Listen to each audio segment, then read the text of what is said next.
right, so I'm currently on the phone with Tally. She's another musician that reached out about the current interview session. So I'm going to go ahead and give her the chance to introduce herself. Hello to you, everyone. I'm Tally Koren, singer-songwriter. These days, I'm also producer, editor, and kind of doing um, most of the things that related to my releases. And even I own a little small label. And I would love to share with you, a lot of things, what is to be independent artist and with all the good things that happened to me, all the experiences that we can learn from. So, yes, so this is who I am. All right. Well, thank you for joining me. I appreciate it. So let's kind of dig into how this all started for you. Tell me about when you kind of first made contact with music and realized that it was going to be a larger part of your personality. So actually with me, it was not the typical thing because I sang from the age of 3, 4, 5 till 8. I knew that all what I want to do is be a singer, and that's what I did to entertain family and friends. And then it's all stopped when I lost a local competition, talent competition. I got one of the last places. I was very upset. My mother was even more upset than me, left the charity. And that was it was such a big impact on my life that I actually stopped singing maybe until the age of 24. So just think about it, that all those years, I was just singing as a dream. It was just a dream. And I became a model. But always when I used to do fashion shows, I would perform well if the music would be good to walk on the stage. So the music was still there, but I didn't know. I didn't know what I know now.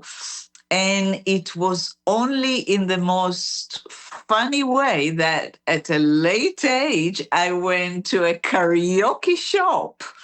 There was not like today, you can go to YouTube, you can have whatever karaoke you want. I'm talking to you a long time ago. I went to a karaoke shop and they had a studio. And I just recorded George Michael and Sade. And I wanted to see if that dream that I always have is it has anything with reality. And there was something in my voice. There was definitely something. And then I went to the best singing teacher. And she loved my voice that has kind of more low, resonant. And that is how it started at the age of 26. Well, I apologize that one competition kind of ruined it for you for a few years, but I'm very glad that you got back into it. Tell me what that adventure has been like. Once you got back into it, what were the options that you were kind of looking for? Did you want to kind of work with a producer to start writing music, or did you kind of have, the ambition to write your own music?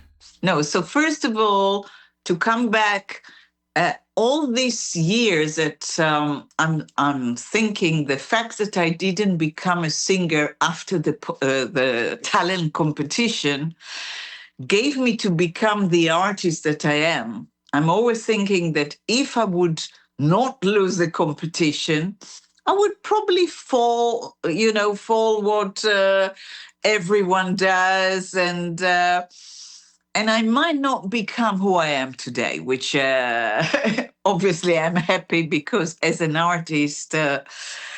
So I didn't know when I went to that singing teacher that thought that I have something of Karen Carpenter because of the low voice. I didn't know that I can write music.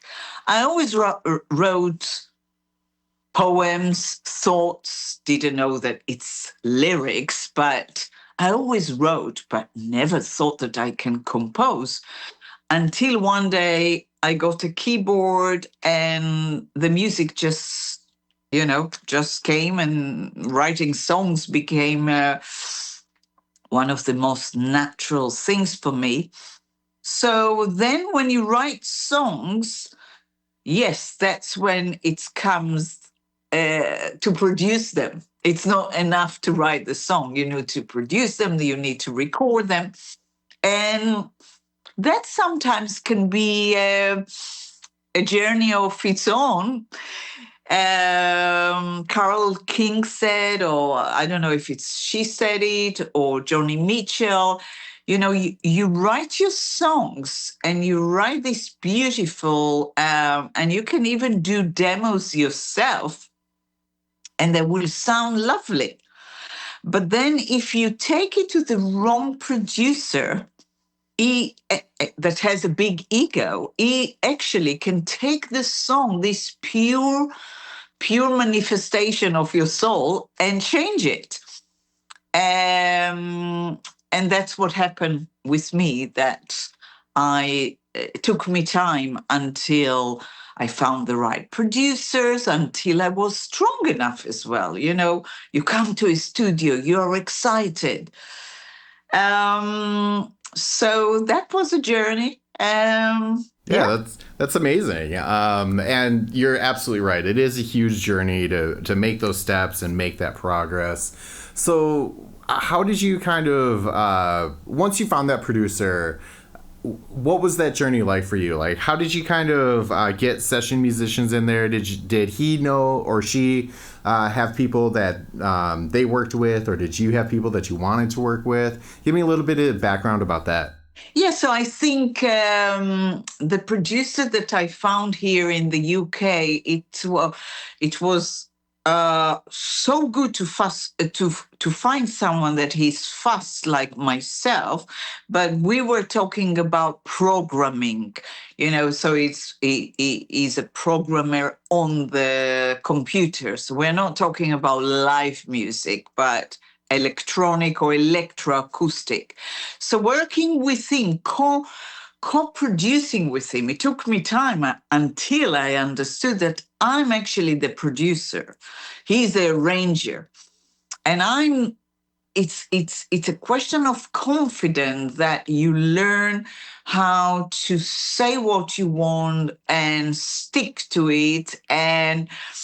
But when you work with someone that flows with you and not trying to take control, that's the joy.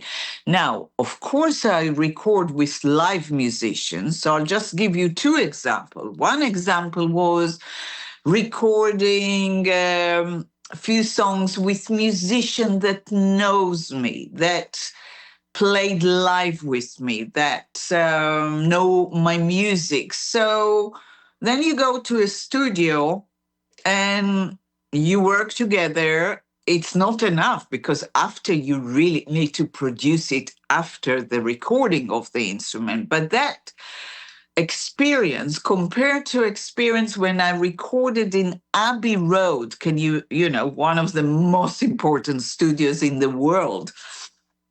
So I recorded in Abbey Road with session musicians that didn't know me.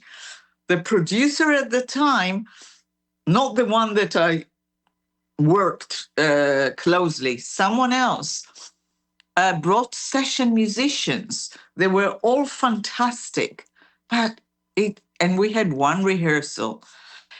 It wasn't the same. It wasn't the same. Although they were super professional, the soul was missing there.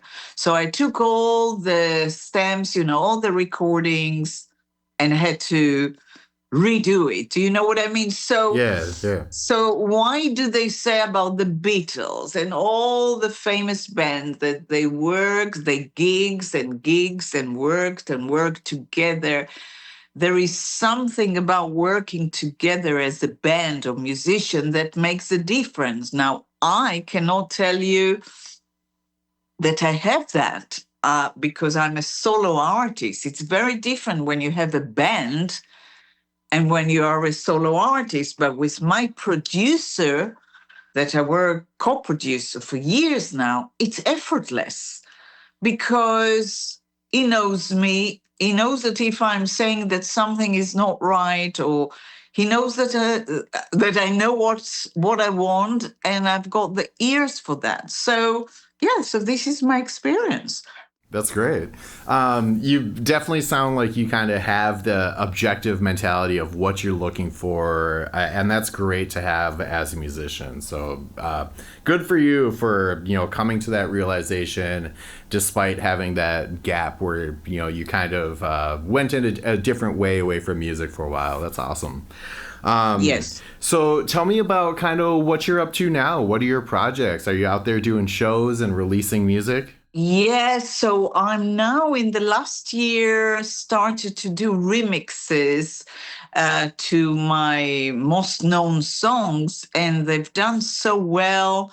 Even now, while we talk, I'm in the club chart in the UK next to Lady Gaga, Calvin Harris, Rihanna, all these names, and I'm near them with no budget um, because the remixes are really, really good and the song is good. So I'm 2025. I decided to focus on remixes and more electronic, my electronic side. There will be other projects that the world will hear about of the not electronic, more the acoustic, because at the end of the day, I'm talking to you now. I'm near my piano. It's all start from the piano and the voice. But right now, this is where it's going, and hopefully, we'll get to number top 10 and then different charts around the world and create a world hit so I can be, to have gigs, to be able to attract many audiences, people need to have very big followers. That's how it works. So, of course, if you're a band and young, you will go and play everywhere, which is wonderful. And I would advise to do it. But I played at the Royal Albert Hall and in front of lords and presidents. So I'm happy to play in small venues, but it's not the same like a rock and roll young band or singer songwriter that has just guitar. So yeah, so I love performing, and hopefully I will have many more shows in the near future. Sure, that's great. All right. Well, so share with me a couple of your favorite memories that have kept you motivated to hone in on your music and focus on making the charts and the hits. I think what was the most motivating thing. So when I decided to have my first album here in the UK, and I went to a radio plugger. You hire a radio plugger, and I went to the best one that worked with top people. And he heard my music and he said, "Wow, you've got very nice voice, but no way that someone over 40, I'm Jewish, will be played on a national radio. Don't waste your money and time." So I had to be very, very, very, very brave and go to a different radio plugger and listen to the words of my single at the time that sang, "The only thing that holds you back is you." That was the chorus. "The only thing that holds you back is you." My voice is tired a little bit. So anyway, the other radio plugger loved the song, and after 3 weeks, I became on the Radio 2 playlist, being played by the toppest people in this country. So it just motivates me, and I want to motivate your listeners. If people say to you, "No, don't take no to an answer," just find the people that connect to your music, but also become better and better at what you do. We all need to improve all the time. So that was some story that I will all my life remember how I didn't listen to this person. Yeah, that's a great moral too. Like you should not be afraid to make bold decisions like that, because that could potentially lead to much better situations. Like it worked out for you. So absolutely, I agree with that. Exactly. Yeah, yeah, yeah. So Awesome. Well, that's experience. very cool. So where can people find you and check out your music? Yes, so my name is Tally Koren, TallykOren.